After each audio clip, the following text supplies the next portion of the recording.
sorry, sorry, sorry, sorry, sorry.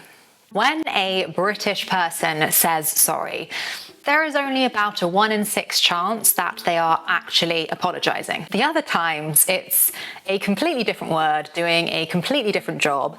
We've just decided to use that one word, sorry, for all of them. In this video, I'm going to take you through 6 of the most common meanings when a British person says sorry. You'll learn how to tell them apart and why we even do this in the first place.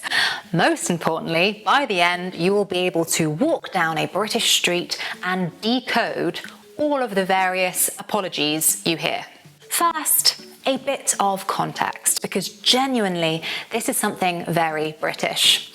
We say sorry all the time. We are known for it, and it's kind of true. There was a study a few years ago that found that the average British person says sorry about 8 times a day. And honestly, for me, sometimes it's much higher than that. And the strange thing is, often they aren't actual apologies, not really. Sorry in British English has quietly turned into one of those words that has many different jobs. It's a bit like right or cheers.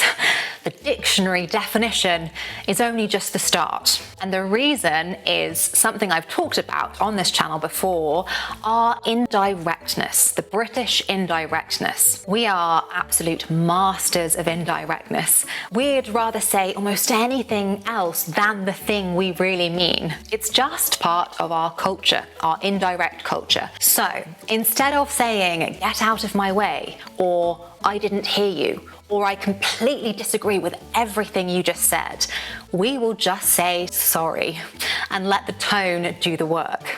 And the trick to understanding the British sorry isn't the word itself, it is, yes, that word I always use and always refer to, tone. It's the tone of that sorry. And that is what I am teaching you today. Right, sorry number 1. This is perhaps the most common. Picture the scene. You are on a busy pavement or in a busy supermarket and you need to get past someone. Someone is in your way. A British person will not say, excuse me.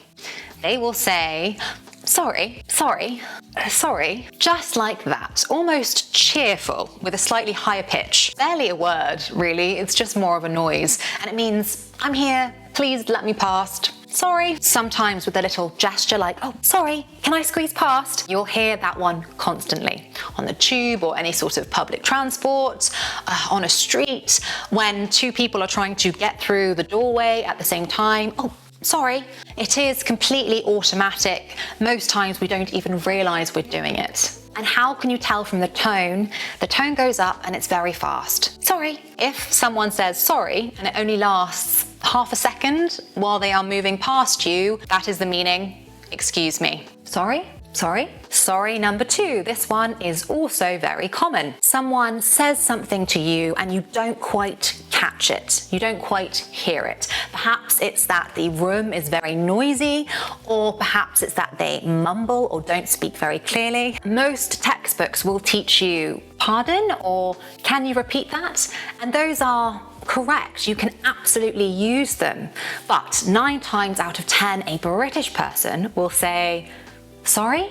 It's a question, and the tone goes up at the end much more dramatically than it does when we mean excuse me. That's short. Sorry. Sorry? And usually you stretch the vowel slightly. Sorry? Sorry? Sorry? This is a really useful one for you to use, actually. If someone says something and you don't quite catch it, just look at them and say, sorry? With that rising tone, and they will repeat themselves. It's much more natural than pardon, which can sound a bit stiff and old-fashioned now, or even passive-aggressive. Pardon? Sorry? Go for the sorry. We're getting into interesting territory. Sorry number 3. This is the one that can confuse those who aren't British, because on the surface it sounds like number 1, but it is really the opposite. Now, let's pretend we're in London. I've spoken about this before, and the person in front is walking really slowly. And the thing about Londoners, which I have discussed in this video, is that Londoners walk very, very fast. So this person is walking really slowly and you are in a hurry to get somewhere and you try to overtake, but you can't. It's too busy. There's not enough space. Eventually, you say this: sorry, sorry. Do you hear the difference? Sorry number one, sorry, sorry. This one, sorry. This one doesn't go up like sorry number one. It is flat, or if anything, it goes down. Sorry, sorry. And let there be no doubt, this sorry does not mean sorry. This sorry means you are in my way. You have been there for far too long and I am going to move past you whether you like it or not. Sorry. And we use it because saying any of those things would be far too direct, too rude. So instead, we say sorry. The word might be polite, but the tone is doing something else. British people are masters of passive aggression, and this sorry demonstrates that perfectly. Sorry number four, and this is a useful one, especially if you have British colleagues. This is the sorry that comes before a disagreement. Whenever a Brit is about to tell you that they think you're wrong, they will soften it with a sorry. Sorry, but I just don't think that's going to work. Sorry, I just don't see it that way. Now, are we actually sorry? No, not really. We are about to push back on something you just said. But to say explicitly, I disagree, is too blunt for us, too confrontational. It needs a cushion. And sorry, therefore, is that cushion. How can you tell this one from someone's tone? As I demonstrated, the pattern of the tone can change, but it does sound genuinely apologetic, almost pained.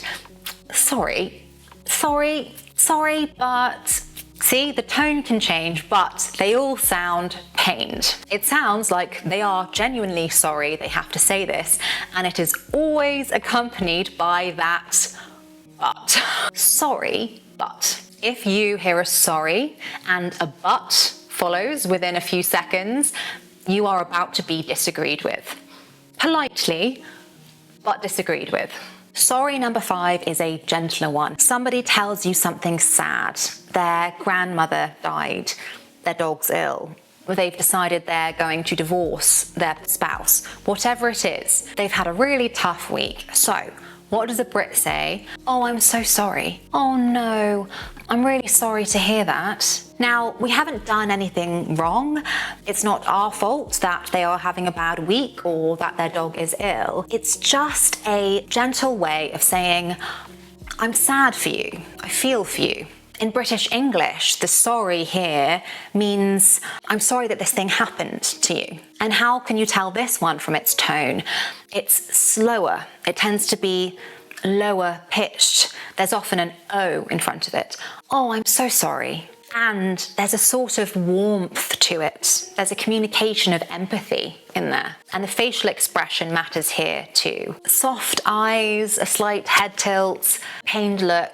Compared to all the other sorries, this one feels sincere. And finally, sorry number six, the one that the dictionary thinks is the only sorry, an actual apology. And here's the strange thing, this one is probably the rarest of all the ones I went over. Real, sincere British apologies are actually quite specific.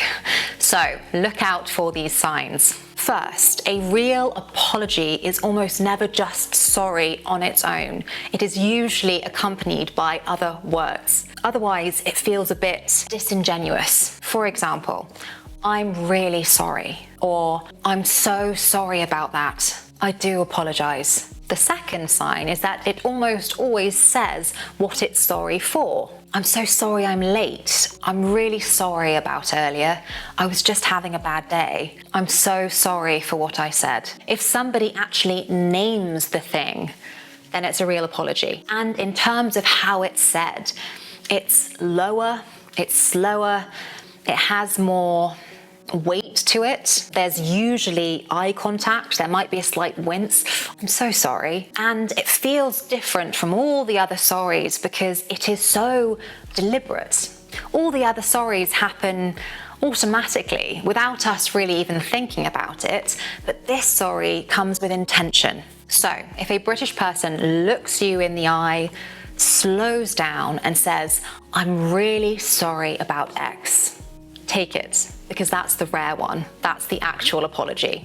And honestly, because we say sorry so frequently, an actual genuine apology carries a lot of weight. It really stands out. A sort of accidental side effect to all the other sorries. And now I'm going to say that same word with these 6 different meanings and see if you get the right one. It's going to be in a different order from how I revealed them, okay? Oh, I'm so sorry. Sorry? Sorry? I'm really sorry about earlier. Sorry? Oh, I'm so sorry. Sorry? Sorry? I'm really sorry about earlier. Sorry? Same word, 6 different meanings. Did you get them all correct? Let me know in the comments. I would love to know. So the next time you hear sorry from a British person, just pay attention to their tone. How is it said? Are they saying it lightly with a high rising intonation? Is it going down? Is it said genuinely? Because once you've cracked the tone and you can understand the tone, that's a good sign for all of British English, because we communicate so much through our tone. Not just with sorry, but with all our words. So sorry is just a good example. If you can decode our tone, that's everything. I have done a whole video about how tone changes the meaning here if you are interested. Let me know in the comments how this compares to your native language and whether you use sorry in different ways as well. I have a free cheat sheet when it comes to British etiquette, which is below if you think that will be useful for you. Have a wonderful rest of your day. Thank you for watching. Feel free to subscribe. I'll see you in the next one. Bye.